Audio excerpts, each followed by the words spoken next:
শীত মানে নতুন নতুন সবজি। আসসালামু আলাইকুম। কেমন আছেন সবাই? আমরা আলহামদুলিল্লাহ ভালো আছি। তো চলে আসলাম সবজি দিয়ে নুডলস রান্না। তো চলুন শুরু করি। এই তো এখানে আমি 1 প্যাকেট নুডলস নিয়েছি। আর এই তো এখানে আমি কিছু সবজি কেটে নিয়েছি দেখুন। আমি কি সবজি নিয়েছি, এখানে আমি নিয়েছি ফুলকপি, আর নিয়েছি বেগুন এই যে কুচি করে, এখানে নিয়েছি বাঁধাকপি, এখানে আছে মূলা, এই যে টমেটো নিয়েছি, এখানে পেঁয়াজ পাতা বা পেঁয়াজ কলি যেটাই বলেন। এই তো আপনারা চাইলে এখানে অন্য সবজিও নিতে পারেন। তো তারপরে আমি এই যে এবার নুডলসগুলোকে আমি একটু নেড়ে দিয়ে পরিমাণ মতো সিদ্ধ করে নেব। আমি একেবারে বেশি সিদ্ধ করব না। এই তো দেখুন নুডলসটা কিন্তু আমার সিদ্ধ হয়ে গেছে। এবার আমি একটা এরকম স্ট্যান্ডের মধ্যে ঢেলে নিচ্ছি। ঢেলে আমি এর উপর দিয়ে ঠান্ডা পানি দিয়ে দিচ্ছি, তাহলে নুডলসটা লেগে যাবে না, ঝরঝরা থাকবে। তো তারপরে আমি এদিকে একটা প্যান নিয়ে এখানে দিয়ে দিচ্ছি সামান্য তেল। তেল দিয়ে আমি এখানে আগে থেকে 2টা ডিম ফেটে রেখেছিলাম। এবার আমি এই ডিমটা দিয়ে দিয়েছি।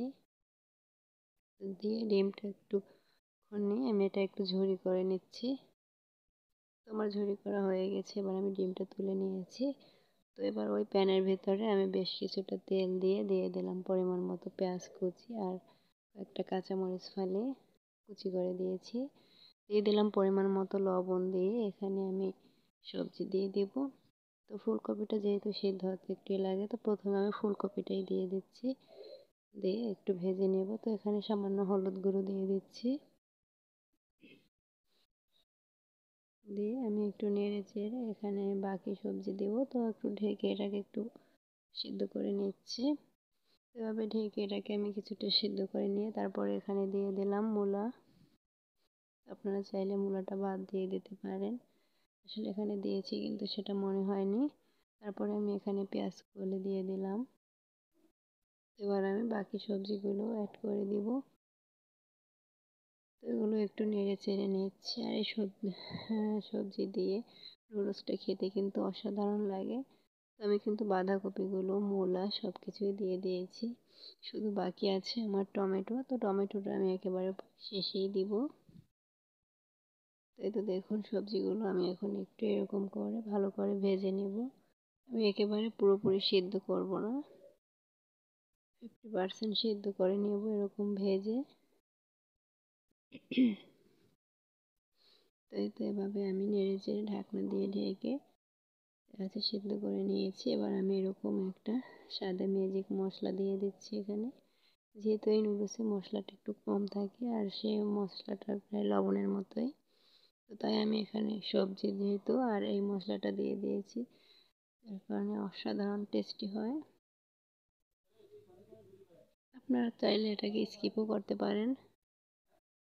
তো আমি আবারও একটু ঢেকে দিচ্ছি। এবার টমেটোগুলো দিয়ে নেড়ে চেড়ে আমি নামিয়ে নিব। তো এই তো নেড়ে চেড়ে আমি একটু ঢেকে দিচ্ছি। তো আর এইদিকে দেখুন আমার নুডলসটা কিন্তু একেবারে ঝরঝরাই আছে। তো আমি ঢাকনাটা তুলে নিয়েছি। কয়েক সেকেন্ড পর আমি আবারও একটু নেড়ে চেড়ে দিচ্ছি। আর এবার আমি এখানে নুডলসগুলো দিয়ে দিব। এই তো দেখুন আমি এভাবে হাত দিয়ে দিচ্ছি একটু ছড়িয়ে। সব নুডলসগুলো দেওয়া হলে আমি এভাবে নেড়ে দিচ্ছি। তো আমি যেহেতু এক হাত থেকে আমি ফোন নিয়ে ভিডিও করছি, তাই ভালো করে দেখাতে পারছি না। তো এটা আসলে একটা কাঁটা চামচ আর একটা লাকড়ি দিয়ে লাড়লে পরে এটা খুব সুন্দর হয়। তো আমি অফ ক্যামেরায় ওভাবেই নেড়ে নেব খুব সুন্দর করে। আপনারা চাইলে এরকম করে নেড়ে নিতে পারেন, তাহলে নুডলসটাও ভেঙে যাবে না, মশলাটাও খুব সুন্দরভাবে মিশবে।